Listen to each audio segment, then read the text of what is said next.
Alright, what's up guys, it's Thuria here, and today I have for you a deck that I have put off doing a deck profile for like 4 sets already. We are finally taking a look at Asha. This deck came out in set 2 and it was shit. This deck got support in set 4 and became a little less shit, but now we are finally in set 6 and this deck is finally a a very powerful deck.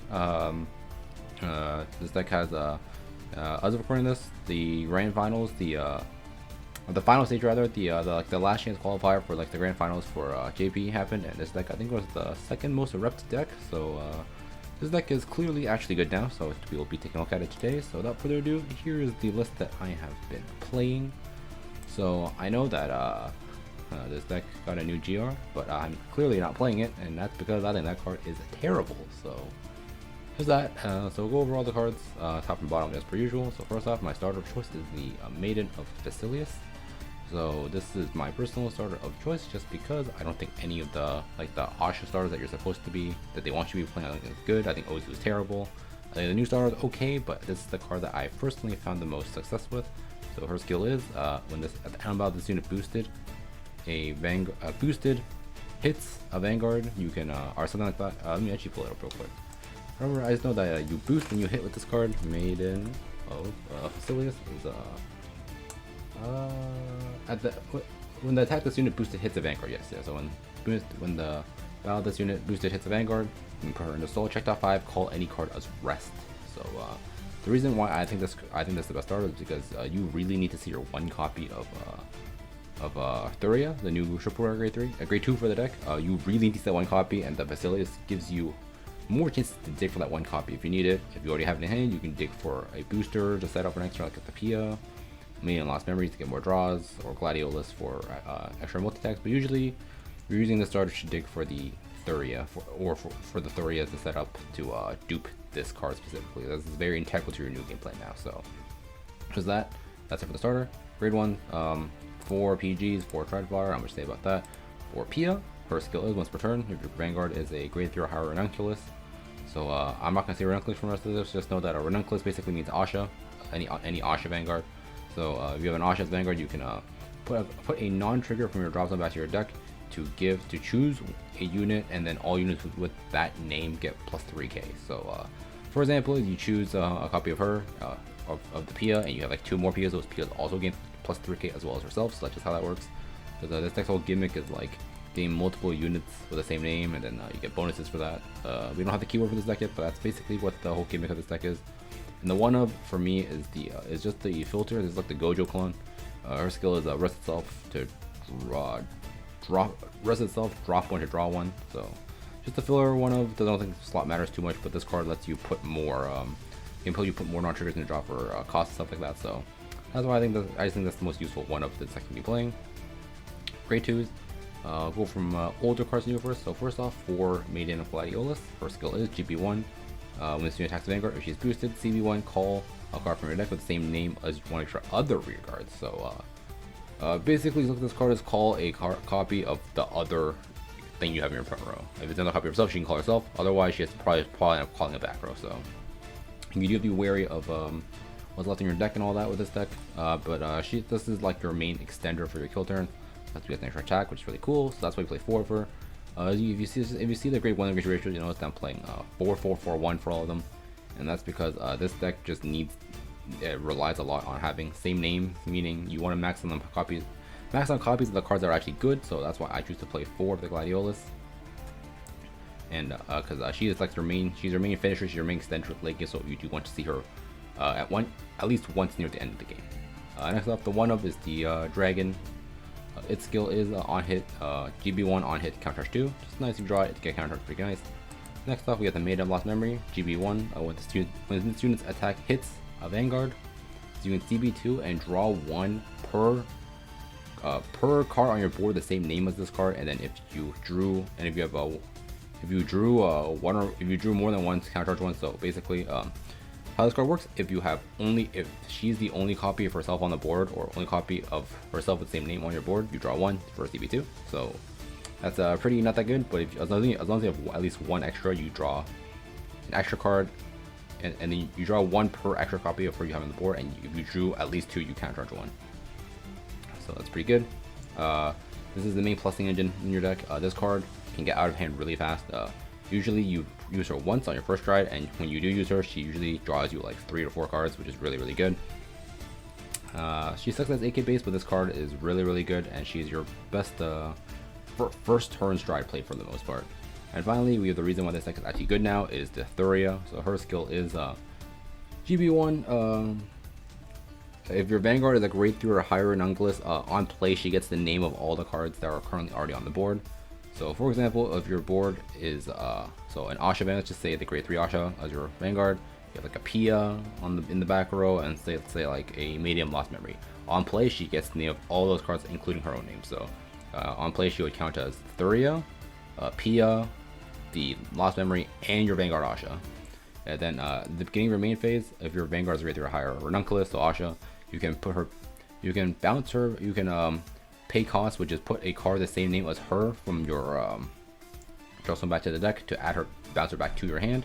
So basically, if this card can, again, same example, let's say your board, let's just say her name counted as Pia, Lost Memory, Asha, and herself. She can put any one of those 4 cards back to the, from drop back to the deck, and then bounce herself back to hand. So you can technically recycle triggers with this. Whatever trigger you have Asha on, you can recycle that as a trigger. So more than likely or not, it's just a draw. You can put drawback. Pretty cool there. That doesn't count your recycle triggers now, but this lets you recycle all your pieces, which is really nice. But the reason why she got so good is because she has resist. She has resist. This deck can actually loop like infinite resist for like 3 to 4 turns with dream spinning. So very powerful, very good card. Letting you recycle your pieces, counting his names for all your skills, having resist, and having to loop these resist. This deck is very powerful. This card is very good. I think this singular card here is the reason why this deck is actually good now. So no reason not to play 4 of it. And finally, for triggers, we have 4 heal guards, 4 Asha. So Asha's skill is GB2, basically irrelevant. But her stride bonus skill is good.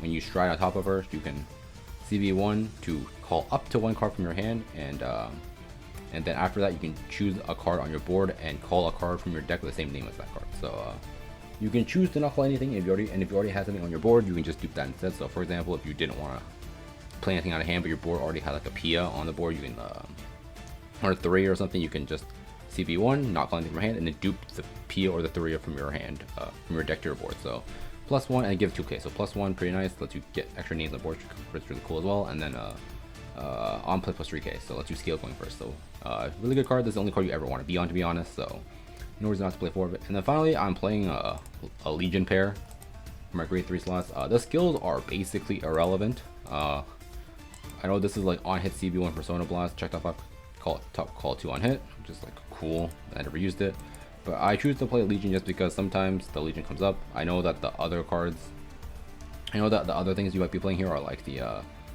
Maiden of Flower Pistol or the Philodrod, the on hit extender, but I've just never really had seen uses of these cards. But I have occasionally needed Legion to just put heals back, not die, because they cannot recycle heals for the most part. So because that more often than not, these last 5 slots are usually end up being stride fodder, but I just personally found the most use of them being Legions instead of anything else. But if I were to play anything else in this slot, I'd probably play the Maiden of Flower Pistol, the Resist grade 3 just for extra names. But yeah, I personally think that the Legions are actually better in this list, but that's just me. And finally, the G Zone. Like I said, the new Asha, I think the Maiden of Glorious Blue, I think's her name. That one, the new one. I think this card is terrible. No reason to play it. So my G Zone is 4 Dream Spinning Ashas. So she's your main stride. She is the best stride, and I do think this deck definitely needs 4 of this card. First skill is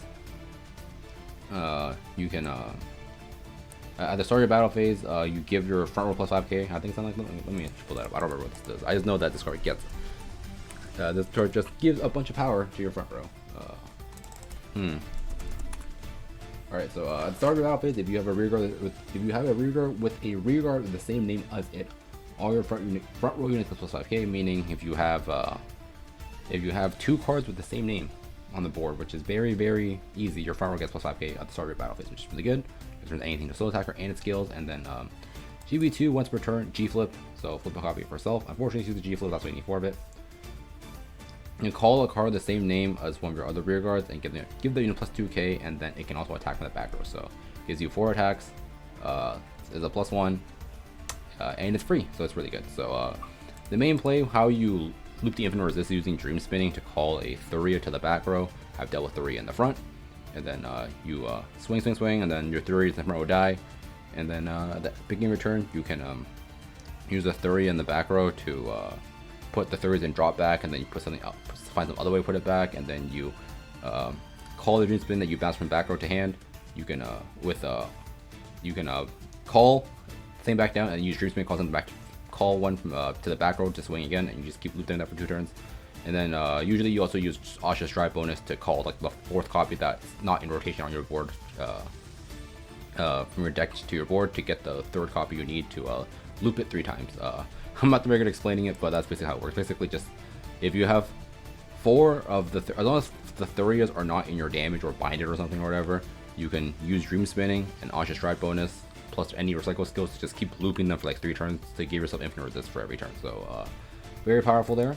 Next up, Warboria. She does the first stride on hit, call something with same name, give that unit plus 2k. This card is kind of whatever, just kind of here, but for the most part, a lot of times you just end up swinging this into a rear just so you can make sure that lost memory hits, but it's here and sometimes you can use it to push damage. 1 Primavera. When this unit attacks the Vanguard, CB2, choose 5 cards from draw some with non-triggers to put them back in your deck and then choose 2 cards and call up to 4 cards with the same name as those units chosen. So usually you choose like front row, back row, and then you reset 2 columns. That's pretty good there. This is like your best finisher. You only play 1 because you can really only afford to use 1. Because not even because of the CB, mainly because of the 5 from drop back to deck requirement. And finally, we have the Jingle Flower Dragon. So its skill is once per turn, GB2 G flip to choose a card, and then how many you pull this? I don't remember the exact wording on this card. I just know your board gets really big with this card. So GB1, GB2 once per turn, G flip to give one of your rear guards that following ability until the end of next turn, so until the end of your opponent's turn. All your units get plus 2k for each of your units with the same name as this unit. So you give it to a rear, and then per copy of that card that you have, your everything gets really big. So because Thuria counts as like your entire board's worth of names, you just put a Thuria behind the Vanguard, which is very common for this deck. Everything is the same name. Everything becomes like all your intercepts become like 19k on your opponent's turn. Your Vanguard gets like 19k. Since Thuria is behind the Vanguard, unless it's like a board clear, they usually cannot get rid of the Thuria, so they have to actually deal with it. Very, very effective against combo decks, against multi-attack decks, and this is Jingle Flower plus Thuria is actually one of the reasons why I think that this deck is so good, because right now I think the meta is very dominant with multi-attack decks, and those decks cannot scale past like 19.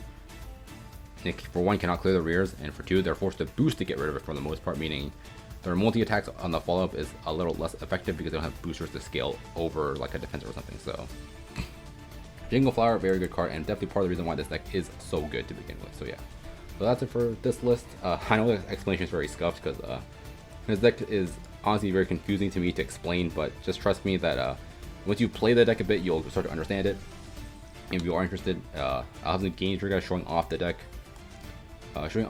as per usual. So I'm sure if you really want to learn the deck, just watch those games, pause if you need to, whatever. And you will probably get a better understanding of the deck watching it than us compared to me explaining it. So yeah, have to get you guys after this as per usual, and I'll see you guys next time. Peace out.